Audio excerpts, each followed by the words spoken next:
Pemirsa, KPU Solo membantah pernah memusnahkan ijazah Presiden ke-7 Republik Indonesia, Joko Widodo.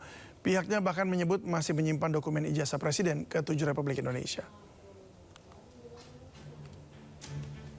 KPU Solo membantah isu pemusnahan tanda registrasi Presiden ke-7 Republik Indonesia, Joko Widodo, saat Jokowi mencalonkan diri sebagai wali kota Solo pada tahun 2005. Pihaknya menegaskan masih menyimpan dokumen-dokumen termasuk ijazah sebagai syarat pendaftaran. KPU Solo juga menegaskan atau menjelaskan hanya buku agenda surat masuk saja yang boleh dimusnahkan secara administratif. Jadi saya mohon maaf sesuai dengan undang-undang KIP.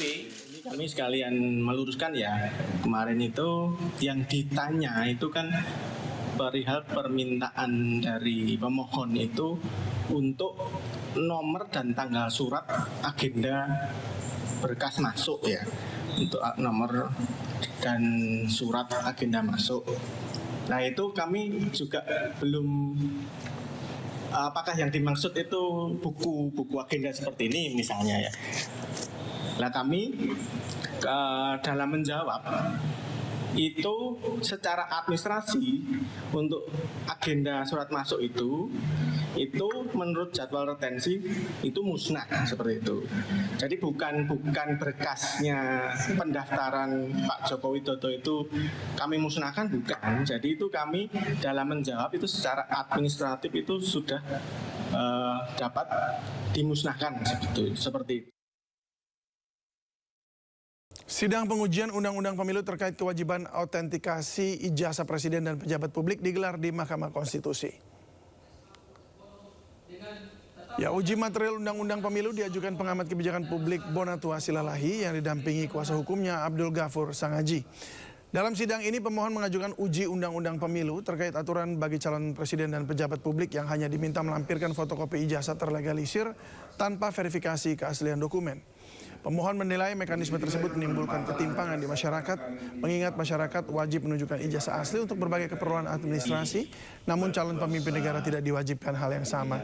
Melalui uji material Undang-Undang Pemilu, pemohon minta KPU mewajibkan autentikasi ijazah asli bagi seluruh pejabat publik, mulai dari Presiden, Wakil Presiden, Kepala Daerah, DPR RI hingga DPRD. Tapi sebelum saya menguraikan satu persatu, saya hanya mau mengingatkan bahwa permasalahan isu ijazah Bapak Jokowi itu adalah masa belakang. Dalam hal ini selaku orang kebijakan publik saya berpikir kita harus melihat masa depan. Masa depan kita harus perbaiki peraturan-peraturan perundang-undangan.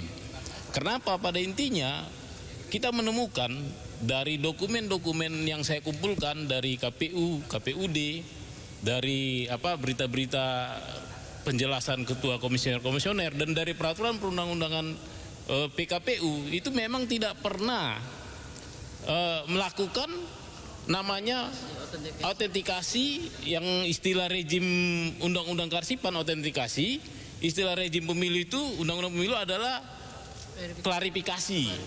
Jadi mereka hanya sebatas verifikasi. Jadi tidak pernah ada disandingkan originalitas fotokopi legalisir yang dikumpulkan mereka terhadap aslinya. Sehingga boleh dikatakan belum ada yang pernah melihat asli ini. Bagaimana asli ini lahir menjadi fotokopi tidak bisa. Bahkan saya juga tidak, selama KPU mengasih fotokopi ijazah tidak pernah melihat proses bagaimana mereka menciptakan dokumen itu dan dikasih ke saya. Apakah dari soft copy, apakah dari hard copy atau bagaimana. Komisi Percepatan Reformasi Polri menerima masukan dari kubu Roy Suryo CS terkait kasus ijazah Presiden ke-7 Republik Indonesia Joko Widodo. Usulan mediasi pun mencuat.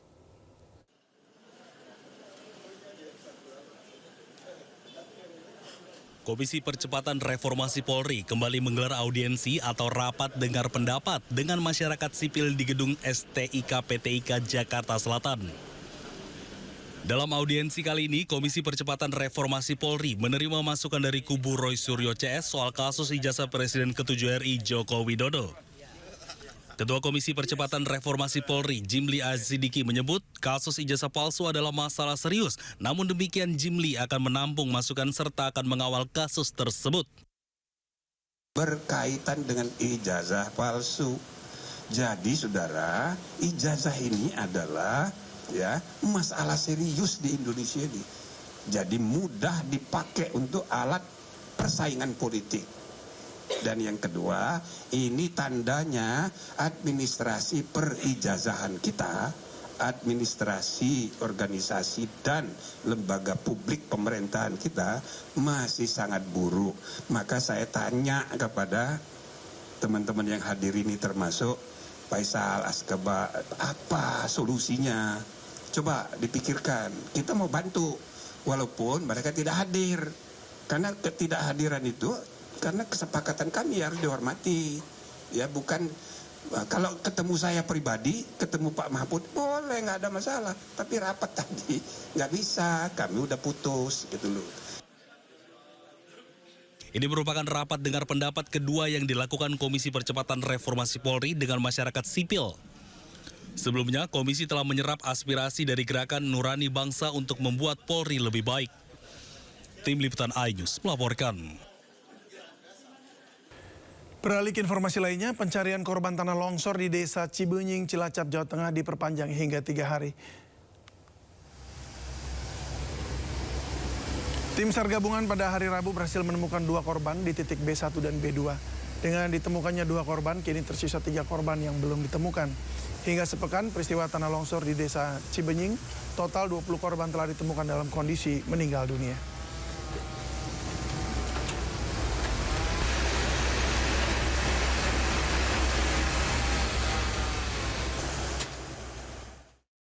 Sementara itu pemirsa, 1 jenazah korban longsor Banjarnegara, Jawa Tengah berhasil ditemukan di area tumpukan material tanah di radius 500 meter dari pusat longsoran.